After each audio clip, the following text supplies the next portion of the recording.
जय माता रानी। अगर आपके दीपक पर ऐसा फूल बनता है जो आकृति आपको इसमें दिख रही है, तो इसका मतलब माता रानी की आप पर बहुत ज़्यादा कृपा है।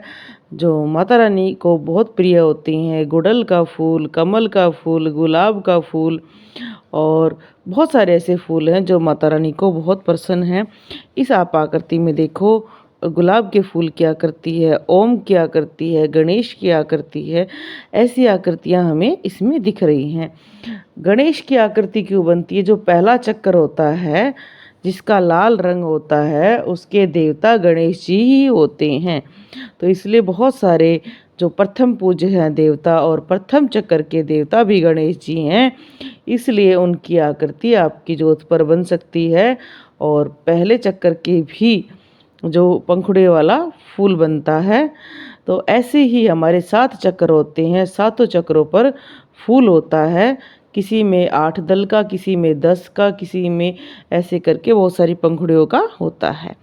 तो आप इन आकृतियों से जान सकते हैं कि आपके कितने चक्कर जागृत हो गए हैं। अगर आपके चक्कर जागृत होने शुरू हो जाते हैं, तो अगर आप ध्यान में बैठते हैं तो आपको गुफाएं, अलग अलग कलर दिखाई देना, शरीर में अलग अलग अनुभव महसूस होना। कई लोग तो इन अनुभवों से डर जाते हैं।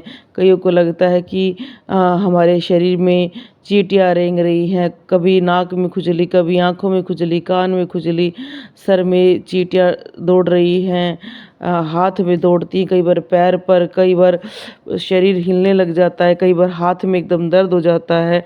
तो ये सभी अनुभूति हमें शुरू हो जाती हैं। इनसे डरने की कोई बात नहीं है। पूरा शरीर आपका शुद्धिकरण पर शुरू हो गया है। ये हमारे जैसे जैसे पहला चक्कर, दूसरा, तीसरा चक्कर जागृत होता है, तो उनमें अलग अलग अनुभव होते हैं। पहले चक्कर में आपको लगेगा कि जो आपका गुदाद्वार है उसमें आपको दर्द हो रहा है, बीच वाली हड्डी में। कई बार आपको लगेगा कि ज़्यादा आपको बार बार आपकी पोटी आपको कंट्रोल नहीं हो रही है, सुसु आपका कंट्रोल नहीं हो रहा है। तो ऐसा हो जाता है। धीरे धीरे जब आप दूसरा चक्कर जागृत होता है, उसमें भी आपको लगता है कि मुझे थोड़ा दर्द हो रहा है।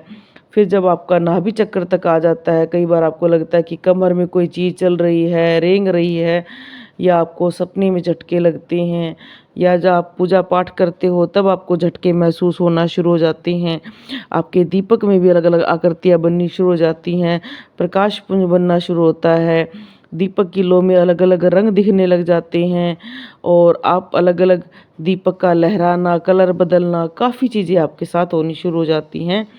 आपको अलग अलग अजीब अजीब सा कुछ महसूस होता है। कई बार आपको उल्टी आने लगती है जब आप पूजा करते हो।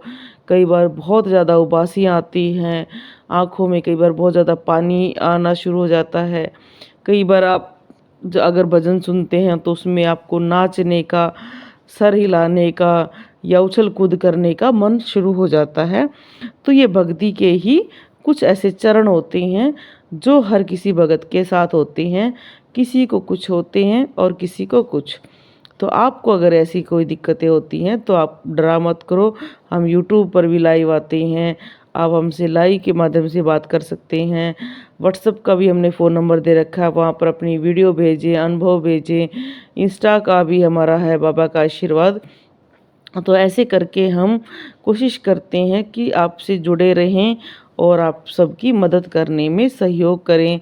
और हम रोहतक हरियाणा में रहते हैं। रविवार को बालाजी महाराज का दरबार लगता है, आप आ सकते हैं और कोई भी समस्या है आप उसके बारे में पूछ सकते हैं। तो यहाँ पर आप देखें कि इनकी आकृति में आपको बहुत सुंदर दिव्य आकृति दिख रही है, जैसे साक्षात माता रानी प्रकट है। यहाँ पर आकृतियों में हम जो अनुभव करते हैं वो सचमुच होता है। अब इन्होंने एक साथ दो लगा रखी हैं, ये जोड़े की होती हैं, तो ये दोनों कितनी सुंदर हैं। कितना इनका रूप देखें, इनमें आकृति भी बनी है। और इनकी आप देखो कि इसमें छोटी सी बाती में इतना बड़ा प्रकाश होना, इसका मतलब आपकी भक्ति में बहुत ज़्यादा रंगत आनी शुरू हो गई है और माता रानी की आप पर विशेष कृपा है। यहाँ पर कुछ हमारे जीवन के उतार चढ़ाव होते हैं तो उसका मतलब ये नहीं होता कि माता रानी आपके साथ नहीं होती है। बस आप उनको पुकारते रहा करो, क्योंकि देव शक्तियाँ बंधन में होती हैं। जब तक हम उनको पुकारेंगे नहीं, वो हमारी मदद के लिए नहीं आ सकते, क्योंकि ये ब्रह्मा जी का ही वरदान है। और इसलिए अपनी माँ को, अगर आप शिव के भगत हैं तो शिव जी को, बालाजी को ज़रूर पुकारा करो कि हे मेरे प्रभु, मेरे घर आओ। अगर आपके संकट हैं तो संकटों को हरो। कोई भी दिक्कत है तो बिना हिचके अपने प्रभु को बताने चाहिए। यहाँ देखो माता रानी की कितनी सुंदर आभा बनी है, फूल बना है, फूल के अंदर भी प्रकाश पुंज है।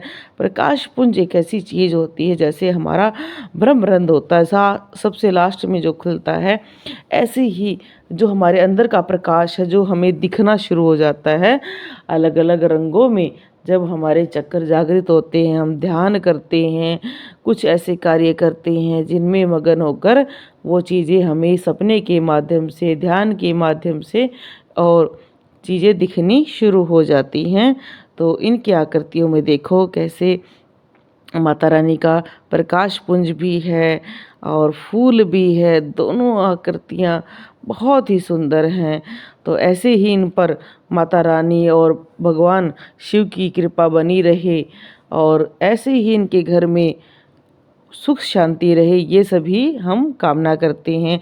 माता रानी की सुंदर 2 आँखें बनी हुई है, जीभ बनी हुई है।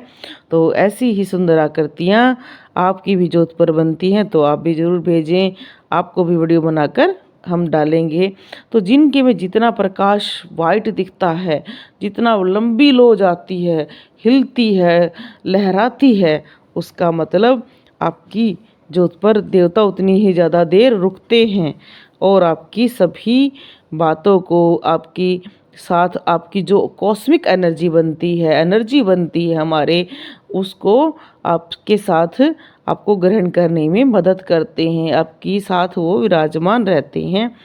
हम जब भी अपने इष्ट से जुड़ते हैं तो हमारे शरीर में बदलाव होते हैं, वो अनुभव होते हैं। तो आप ऐसे अनुभव हमारी बहुत सारी लाइव में भी हैं। लाइव पूछा हमारी कम से कम 7-8 महीने से शुरू है, आप वो पुरानी भी सुन सकते हैं। और आप भी अपने कुछ अनुभव हमें दूसरे भक्तों को दिखाने के लिए ज़रूर भेजना और आपको भी बताएंगे कि क्या बना है। तो यहाँ पर जो जोड़े में जलाते हैं तो जोड़े में देवता आते हैं, पर बहुत सारे लोग कहते हैं कि हम इतनी सारी जोत नहीं जला सकते हैं, तो वो एक में ही सबका आह्वान कर सकते हैं, उसमें भी कोई बात नहीं है। ये सिर्फ हमारे श्रद्धा पर डिपेंड करता है कि हम अपने जीवन में क्या क्या करना चाहते हैं। बोलो जय माता रानी की, जय माता रानी की, जय माता।